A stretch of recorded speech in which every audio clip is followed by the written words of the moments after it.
Good evening. My name is Gabby Pickover, and I am a member of the UMW Alumni Association Board of Directors, class of '92. Tonight marks our second of 4 Mary Talks hosted by the UMW Alumni Association this academic year. In addition to those of you in the room, we are excited to have dozens of alumni, parents, and friends tuning in virtually from around the world. And thank you for joining us. Now, on to the main event. Kashef Majid received a Bachelor of Administration with a concentration in marketing from the University of Ottawa, where he was member of the university crew team. He went on to earn a Master's in Science from Concordia University in Montreal and a PhD in Business Administration from George Washington University, where he received the Board of Advisors Award for Most Outstanding Doctoral Student in the School of Business. Dr. Majid has worked for the federal government on social marketing campaigns and in the private sector as a consultant. He has worked at the University of Mary Washington for the past 5 years and has taught courses ranging from marketing research to social media marketing. During this time, he has also published 5 different papers and has had work presented at 7 conferences. He was nominated as the most promising scholar under the age of 40 by the Academy of International Business, and in 2014 received the Wapel Fellowship. Please join me in welcoming Professor Majid.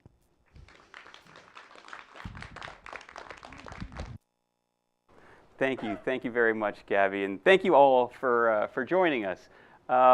Thanks for Mark for organizing, and for Dan, and for Cartland for providing technical assistance for this. I'm hoping to keep things fairly non-formal and fairly casual. I mean, despite the fact that my belt matches my shoes, I hope you feel comfortable asking questions afterwards, or any comments that you have. I'd welcome that. So I'm going to be talking to you about Airbnbs and the sharing economy, but specifically on Airbnbs, as most of my research has been involved in this specific sector. So before I start, let me give you a quick introduction to the world of Airbnbs, if you're not already aware.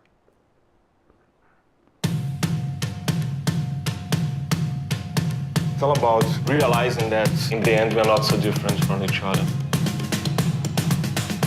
Everything is just beautiful.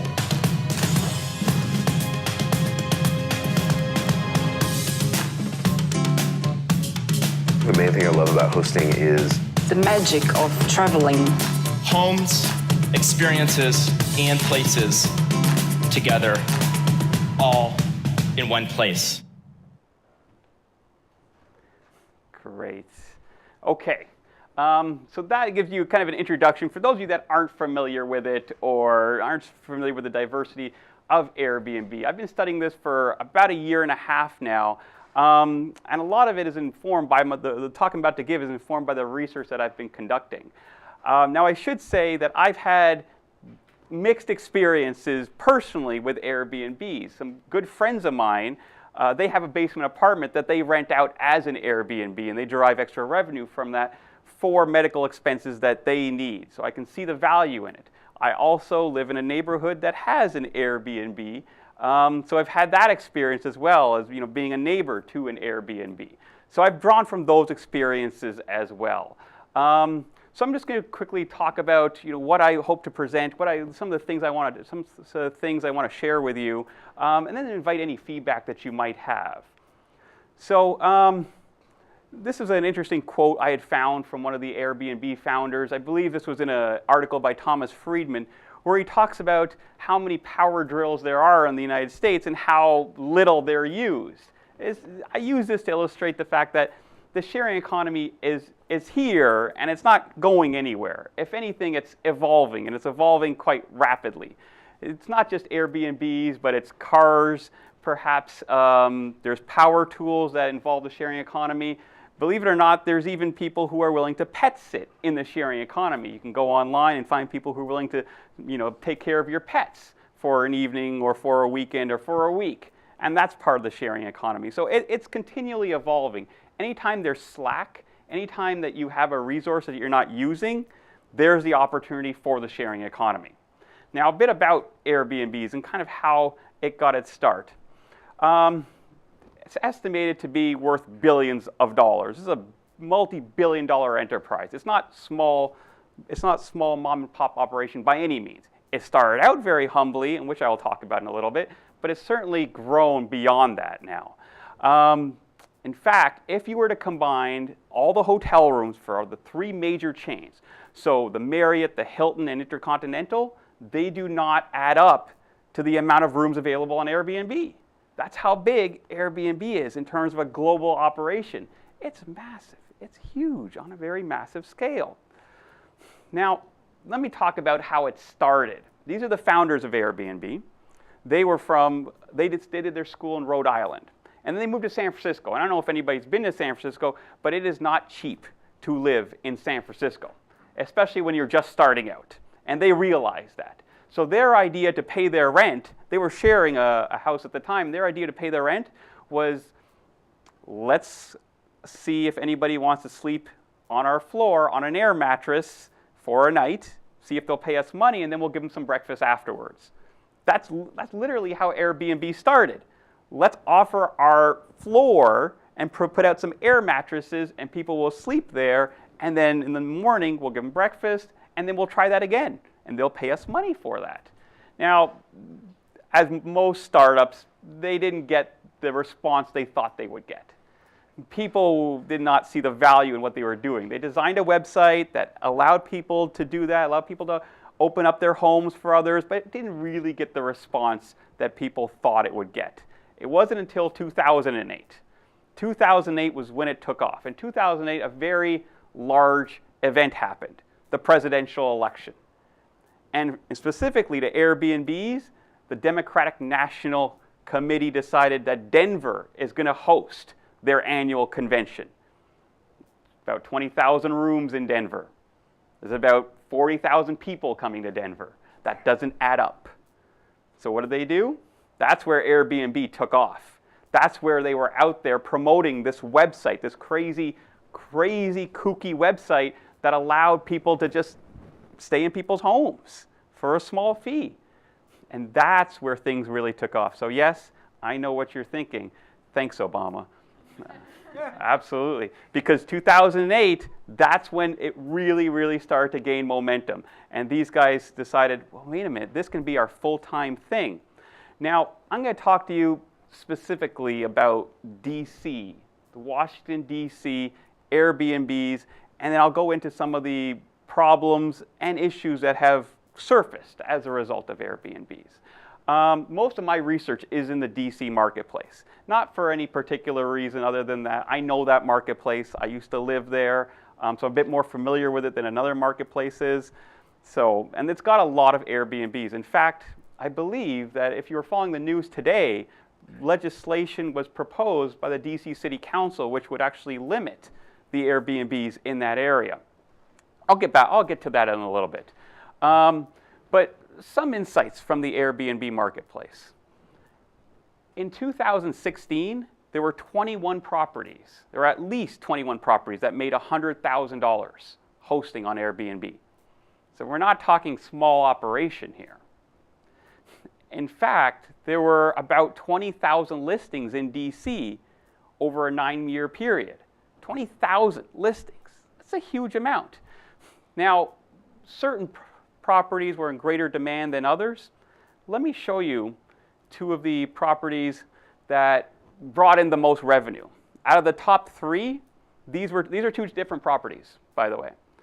So these 2 brought in over $100,000. These are just 2 of my sample of 21 that brought in over that much. And there's some commonalities that I found when I started to research what goes well. If you're considering hosting as an Airbnb, here's some advice for you.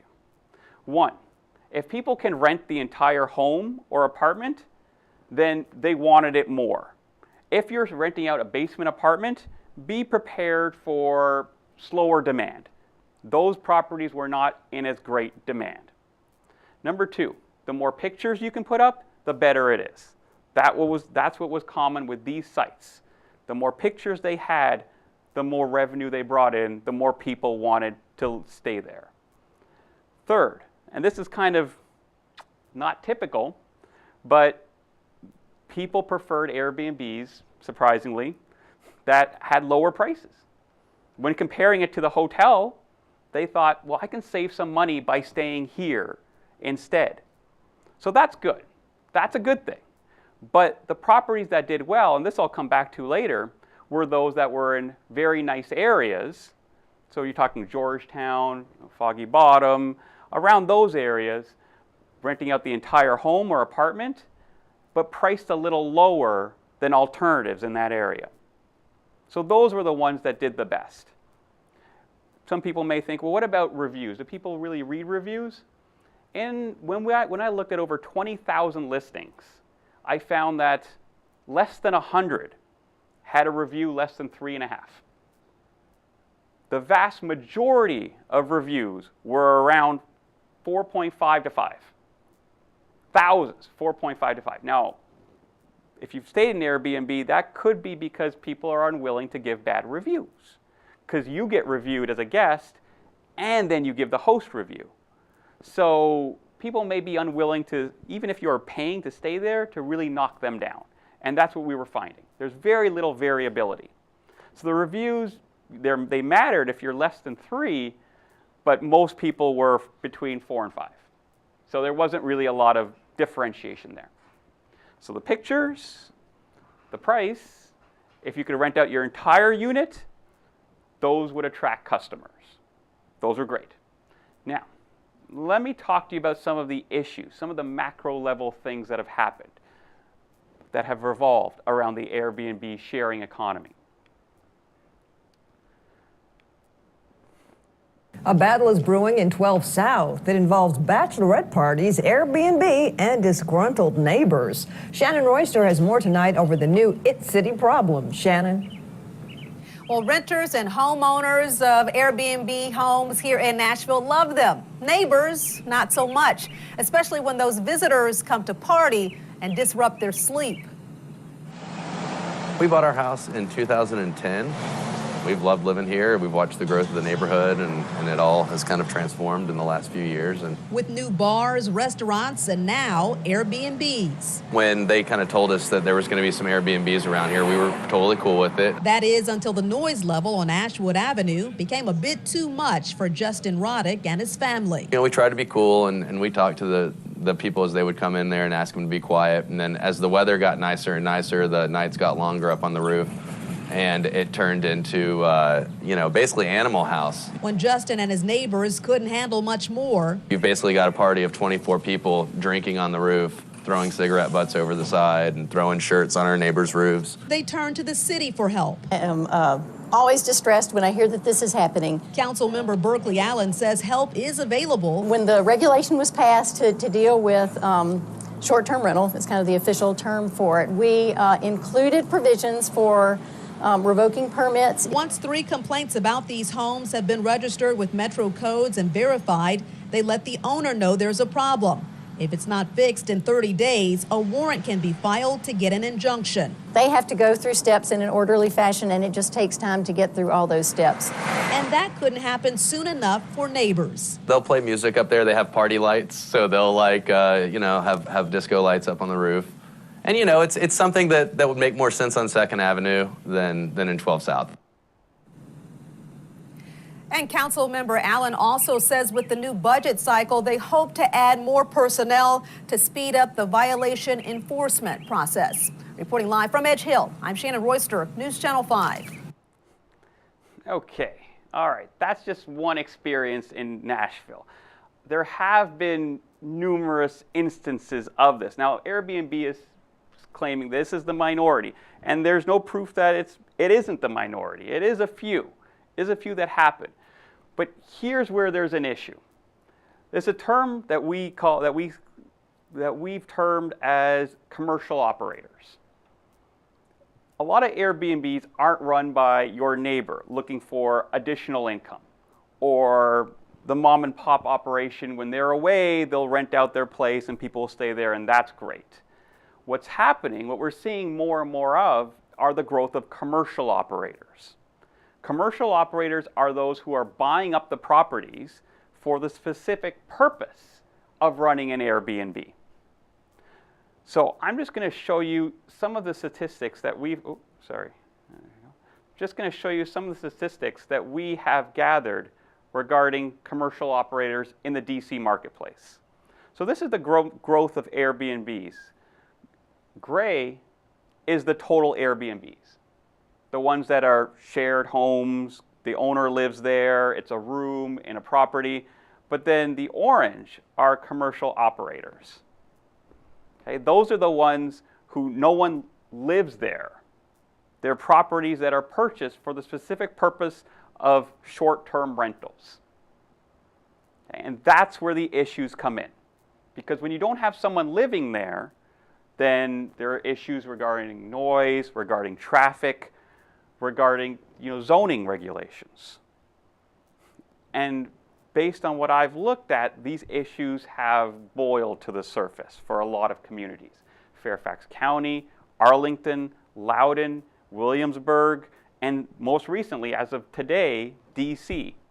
Washington, D.C. having passed some of the regulations, or proposed regulations for it. Now let me talk to you about some of the issues with commercial operators. One thing is when commercial operators come into the market and buy up properties, and there's a lucrative reason why they would do that. If they have a 4-bedroom house, and they could rent each room for $50 a night, and rent out for 20 nights in a month, make $4,000, versus say someone who wants to live there, your rent will probably be about $2,500, maybe $3,000. So it's more lucrative to be a short-term operator, to run short-term rentals and be a commercial operator. So that's a problem, because I don't know if you've noticed or you've heard the rumor that Amazon's coming to this area, and there's going to be a lot of people. So already short housing supply becomes even smaller when people are buying up properties or kicking out long-term tenants in favor of short-term rentals. We definitely have a problem with affordable housing. This area definitely has a problem with affordable housing. This isn't helping. When people decide, instead of let's let a family of 4 live here, I can make more money by renting it out to people who want to come, for a weekend or see it overnight or that type of thing. So that's one issue. Another issue that you have when you have these commercial operators is you have issues related to financing and liability. When it was purchased, it was probably purchased as a house or an apartment, and your financing was a lot different than if you were operating a business. Businesses have different financing. They have different liability issues. If someone gets hurt, say if they're in an apartment building that has an Airbnb and they get hurt in the common area, whose liability is that? Was it the homeowner, or was it the tenant or the renter? Who suffers the liability, and how do you insure that? So the whole financial aspect of it is an issue that we're dealing with. Another problem surrounding commercial operators is that oftentimes when you don't have people living there, that can change the nature of a community.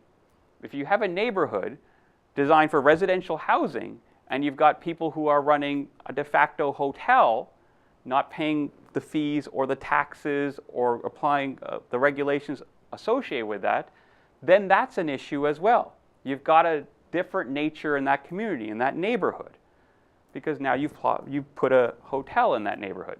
So those are some of the issues that revolve around the commercial operators.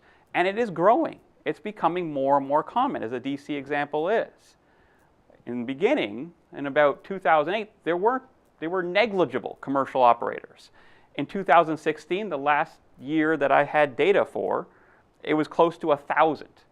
That's 1,000 units that could be rented out to people, to tenants. It's 1,000 units that are collecting money as a de facto hotel but aren't paying the fees or the taxes or insurance that hotels, legitimate B&Bs or motels would be charging, or that they would be paying. So there are certainly issues revolving that, and it is growing. Now, I'm going to share with you some of the stuff that I found that you may not be aware of or that you may not see on the news. This is the stuff that we've recently uncovered and that we're still exploring. Commercial operators tend to price lower. Now, this is important because if you are the true essence of the Airbnb, if you are the person who wants the extra income from renting out the extra room. You've got to compete with commercial operators. They price lower because their concern primarily is to recoup the revenue. If you have a home and you want additional revenue, you're not primarily concerned about the revenue you're getting from your home. That's a bonus and that's an addition and that's great, but there are other usages for your home. But if you are running it as a business, you need to maximize your profits, you need to maximize your revenue, so you price as low as possible to attract the most number of consumers. And that can hurt the legitimate operator, those who are using it for the purpose that it was intended for. So that's a big thing. In our research, we found that commercial operators achieve higher occupancy rates. More people stay in residences operated by commercial operators. So it's taking customers away. So that's a bad thing. Also, when you want to look for a property and you want to stay there as a consumer, you look for the nice areas. Commercial operators can buy up houses or apartments in nice areas, charge lower prices, thereby really squeezing people out of that marketplace. So there are issues related to commercial operators. Airbnb has generated a lot of controversy. When I first thought of this topic, when I first started looking at this, I got a lot of concerns and comments from people from all different angles. People that were concerned about the Airbnb, their neighborhood, people that believe that, hey, this is providing me with some revenue, much needed income that I need. It's my property, I should be able to do with it as I please. And I have no issue with that. My concern, based on what I found, are the commercial operators, though. That is a growing subfield in Airbnb, in the sharing economy. Those who are using it primarily not to share what they have, but basically to run a commercial enterprise under the radar, under that of taxation, of regulation, under that for what it was not intended for. Now, I alluded to earlier regulations that have been passed. More and more counties are taking notice that this is happening, that this is in existence. I'll use Fairfax County as an example. As I went to those hearings while they were considering what regulations they should apply, and it was a very, very passionate discussion. But they decided that they're going to limit people who want to run commercial Airbnbs for, I believe it is 90 days. It may be lower than that, but you cannot rent out your property more than 90 days. They believe that that will limit the preponderance of commercial operators. You also have to pay taxes and you have to apply for a permit.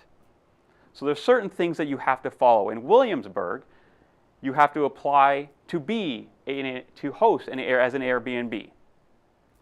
And to do that, you have to abide by zoning regulations. So that's the requirement there. Arlington County is also considering the restriction on how many days you can rent out your property. And DC, as I was reading before I came here, has moved towards passing legislation that prevents anybody from renting out a property for more than 90 days. A short-term property for short-term rentals for more than 90 days. Not a long-term rental, so someone could rent it out for a year, but you can't be turning it over and renting it on a short-term basis for more than 90 days. They're doing this in response to commercial operators and the growth of commercial operators. They're hoping that this will get back to where it was. Is it an overreach? Time will tell. But one of the issues is that who's going to enforce this?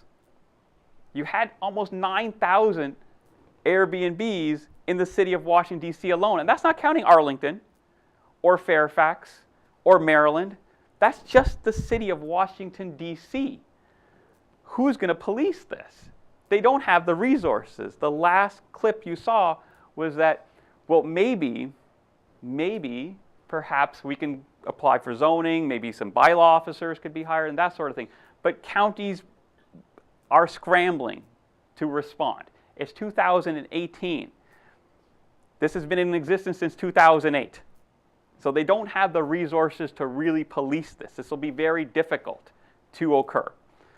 So what I am thinking, and what I'm hoping that you guys will take from this, what I've shared with you today, is that it's not so much the Airbnb marketplace that threatens the neighborhoods, that threatens taxation, that creates liability issues. It does, but the sharing economy is going to exist.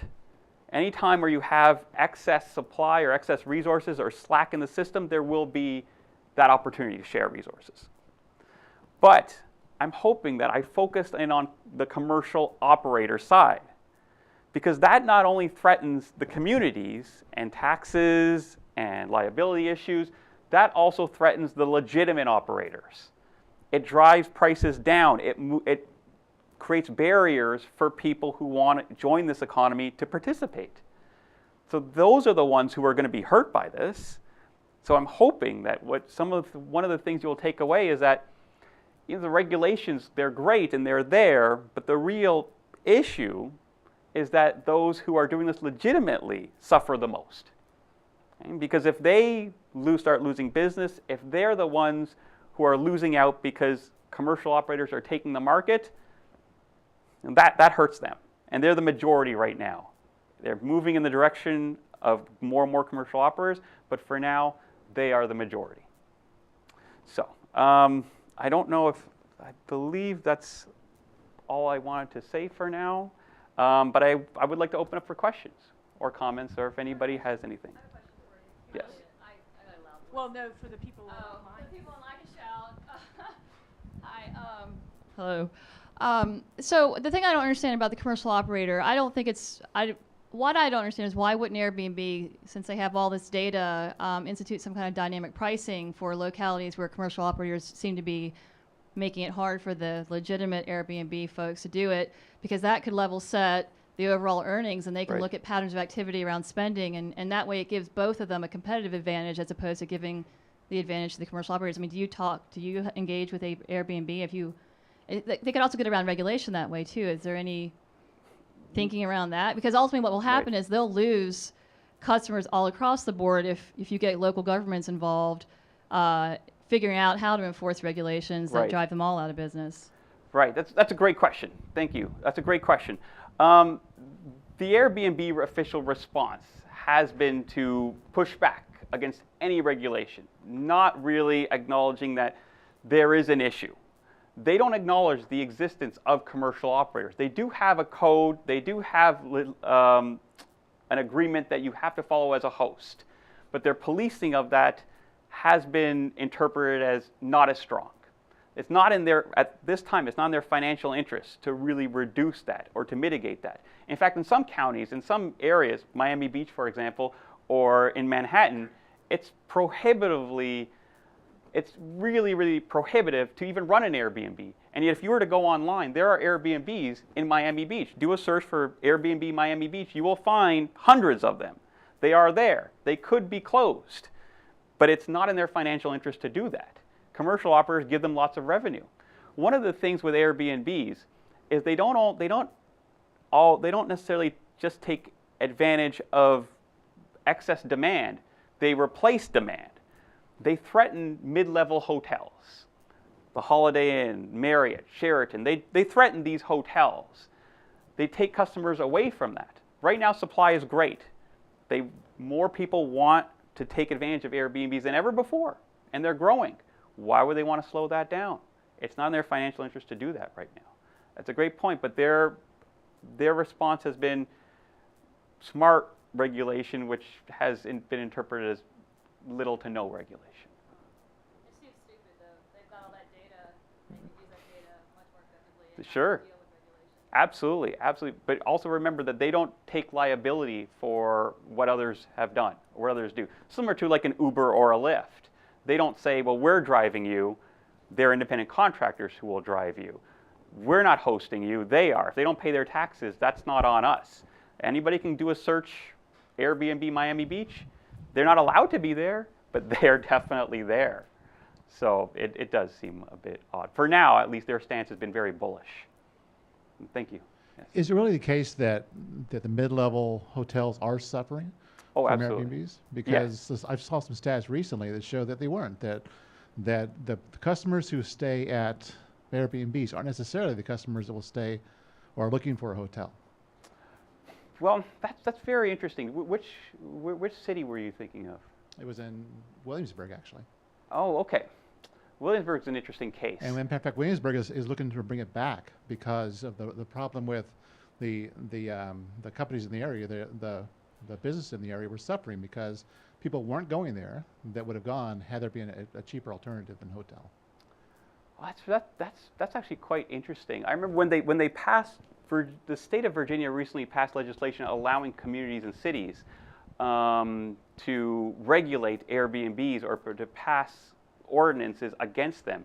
I remember Williamsburg was an interesting case because the Senate Majority Leader, if I'm correct, Norbert, is that correct? Is he the representative?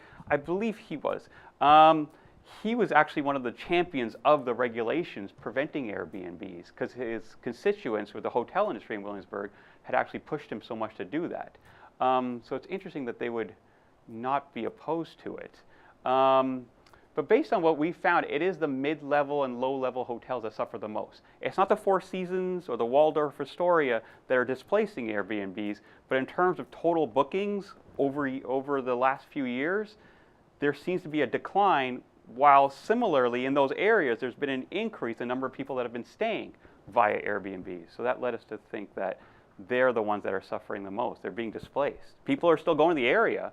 In fact, more and more people are going to those areas. And for that particular study, this was done in Boston and New York City.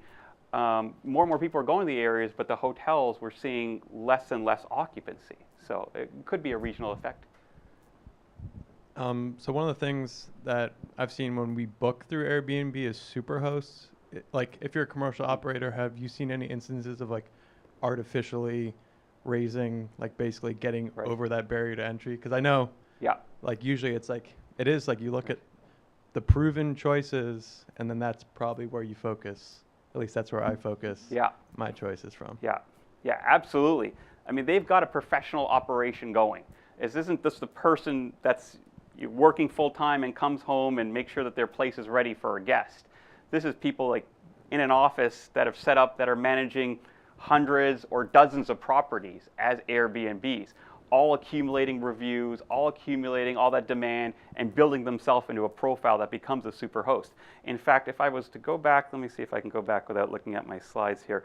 Not this one. If I go back to one of the rentals I showed you, this one here, this building here, this one is run by a commercial operator, for sure. Now, we used a conservative estimate to determine who the commercial operators were. They weren't, a lot of them weren't just come out and say, hey, we don't live here, but if the property was available for 8 months of the year, and the entire property was available, and it had been for a few years, it was a good indication no one was actually living there.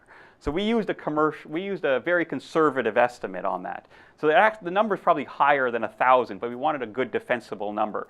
This one was definitely a commercial property.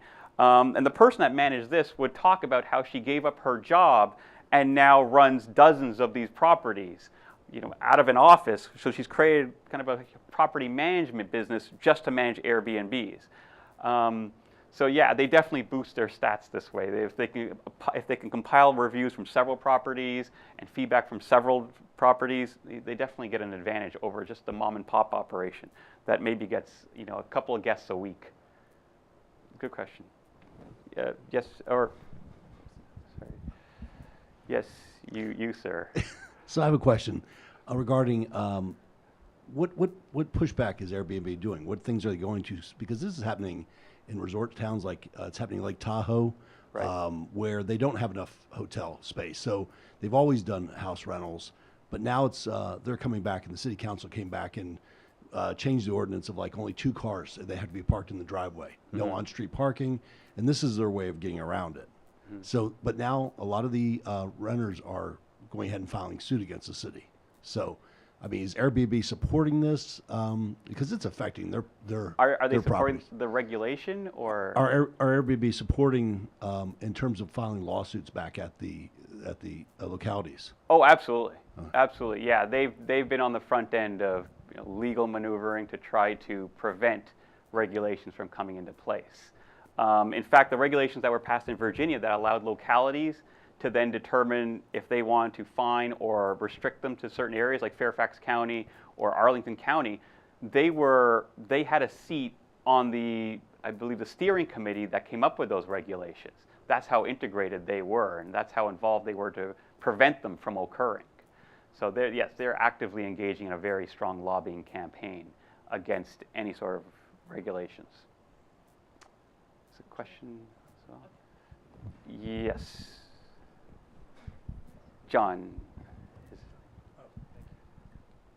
I know you didn't touch on the I guess regulations. So the people excuse me, that want to have that fix up old houses that are not up to code, to have an Airbnb, would they have to be up to fire codes and have handicap accessible regulations with them if they were going to be part of the Airbnb? Yeah, that's a great question. So he's asking about, do they have to be up to code, fire codes and safety regulations and inspections, that sort of thing? If they're, if there was a house built I don't know, over 50 years ago and it doesn't have that equipped in it. Absolutely. In municipalities that have no regulations regarding Airbnbs, the answer would most likely be no. So that was one of the issues, is that if you are in a county, in an area that does not have any sort of licensing procedure for Airbnbs, it's a home, and you don't need to be inspected, you don't need to have a designated fire exit, you don't need to have anything that hotels or motels would need. What constrains those places, the hotels, are the regulations. Putting in a fire exit and having a plan and having your residents inspected is costly, but they don't have to do that under areas that don't have those regulations. So in a place like Fairfax County, yes. Or if the DC law passes, yes. But in other places, perhaps I believe Stafford doesn't have those regulations, and I don't believe Loudoun County. And quote me, I'm not sure, I'm confusing my counties, but I don't believe they do. So they don't require the inspections or the regulations that a hotel would have. So that's one way that they save on costs. And that's why one way commercial operators can benefit. They don't have to pay those excess costs. Also another question. So a historic, I guess, Williamsburg would be an historic part. They get a lot of tourism. Would a small town or something outside of Williamsburg that had Airbnbs, would that be a financial boost to, if there was less money not to stay in Williamsburg but to stay, say, 20 minutes outside, would that be a financial boost to, say, the small town in the area, if it was in a historic town and they could also visit Williamsburg? Sure, absolutely, yes. So if there's an Airbnb and there's no other hotel alternative, it would be a boost. But you know what would be an even better boost? If they paid that county taxes. Okay. Because a lot of those Airbnbs don't pay taxes to the county, which then support things like tourism or the tourist industry. In fact, I believe the hotels in Loudoun County, if I'm correct on this one, they would pay into preserving local historical monuments and historical houses. But if they suffer, then those places, they don't receive the revenue to maintain them. So if say it's a small historic town, or it's going to become one and it has history, and it's kind of run down and it got a couple of Airbnbs, could they bring in revenue for the town if people started visiting it? Or if there was, I guess they open up a place to stay, would that boost the town financially? Sure. I don't see why not, but I would also hope that they would still also support the town by paying local taxes. Yeah, if they're not paying taxes, how are they supporting? Yeah, well, if they're bringing people, that would be good, as opposed to places that don't have other people to stay in. But the taxation is an issue. They need to support it through proper allocation of taxes, yes. What are the regulations in Fredericksburg? I believe in Fredericksburg it is allowed, but you will need a permit for it. So you would need a permit, and I believe you need to have a designated parking spot for guests. And then I think there might be some zoning issues. But last time I looked at the regulations, there were less than 20 Airbnbs in this area. So for now, I don't believe it's very large, and I think it's by a case-by-case basis. But for now, I believe it's simply a permit, and as long as you abide by the rules of that permit. I think Mark has one from somebody online. Yes, we have one from Joy Johnson in West Virginia, and this is again about the taxes. But how are local governments dealing with Airbnbs in regards to payment of state or local hotel and motel taxes? And has anyone required these rentals to pay the same taxes as hotels pay? That's a great question. And how are they dealing it? Very passively. Again, it's 2018, and Airbnbs have existed, at least in their current form, since 2008. And only this past year did Fairfax County pass any sort of regulation that allowed Airbnbs and then acknowledged they exist and have some sort of permitting procedure. So for a long time, they hadn't been collecting any taxes. There hadn't been any taxes collected as hotels have been collecting taxes. Now they're working to change that. So as part of the permit, I believe someone here asked, if you apply for a permit, then you have to remit taxes as a business. So these are property taxes that you'd have to remit. So they are working towards that. But again, we're 10 years out, and a lot of that tax revenue has been missed. For in DC, with over 10,000 Airbnbs, if half of them are not paying taxes, that's a lot of lost income for the city of Washington.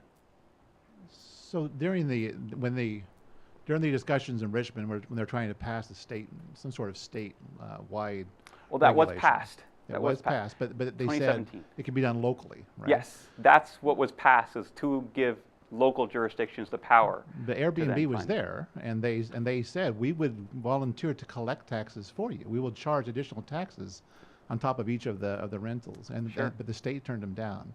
Any idea why that was the case? I know in some cases they have done that.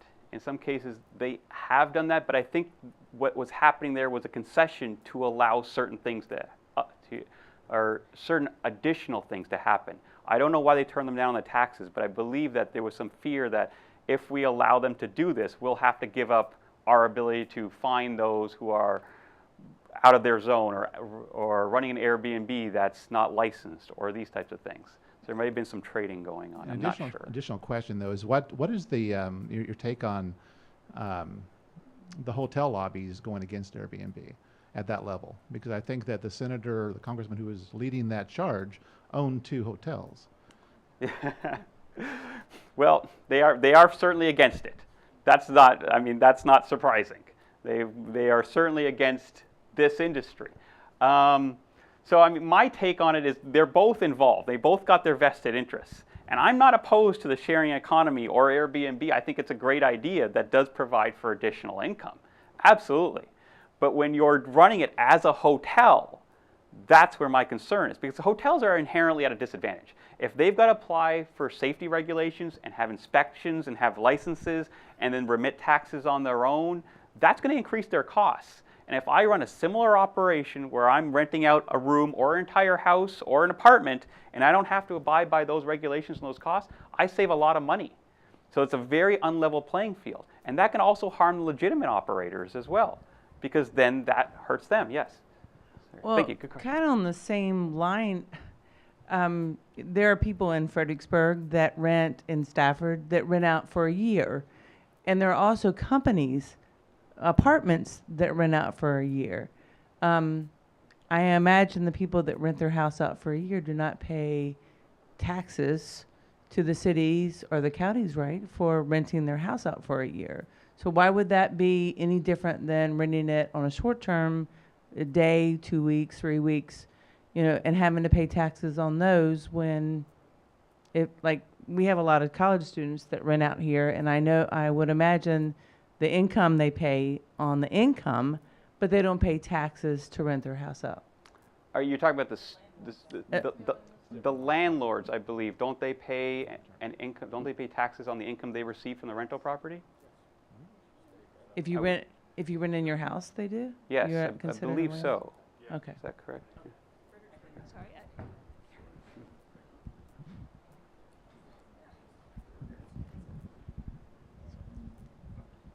Little feedback from the thrilling industry of property and casualty insurance. This really kind of exploded with us a few years ago. Many carriers, when somebody calls and says, I want to open a bed and breakfast, they'll say, well, we're a personal lines carrier for mom and dad and a family and apartment.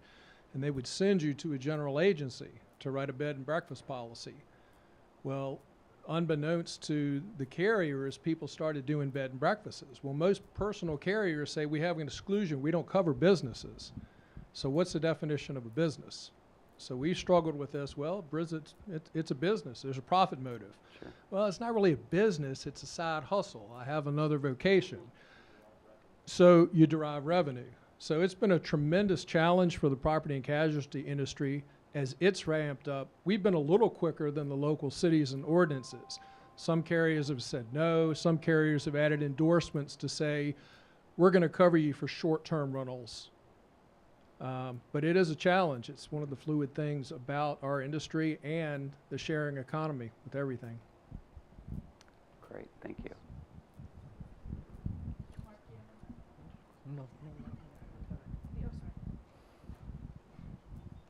Hi, so I know we're talking about Airbnb, but there are a few other companies, HomeAway, VRBO, that are operating very similarly, if not Airbnb, and I don't know if you have any information about how they are handling these issues as well. If any differently, or are they having the same problems as Airbnb with the commercial hosts? Right, yeah. I mean, they have FlipKey, VRBO, similar story. Similar story with Airbnb is just the most dominant player in the market right now. But same story with them, same response with them as well. Very much to push back on anything that is happening in terms of the regulation, but also very much the same affliction of commercial operators is happening in those industries. That's what we've been seeing. So yes, absolutely, it's very similarly. I think we have time for one more question. Anybody? Okay. Well, we want to thank you for coming tonight. We have refreshments for those of you who are present in this building. And for those online, thank you for joining in. Thank you for an awesome presentation. If you guys can give them a hand. Thank you. Thank you all. Thank you very much. If you want to go out into the lobby and get refreshments, you can do that. Thank you. Thank you. All right.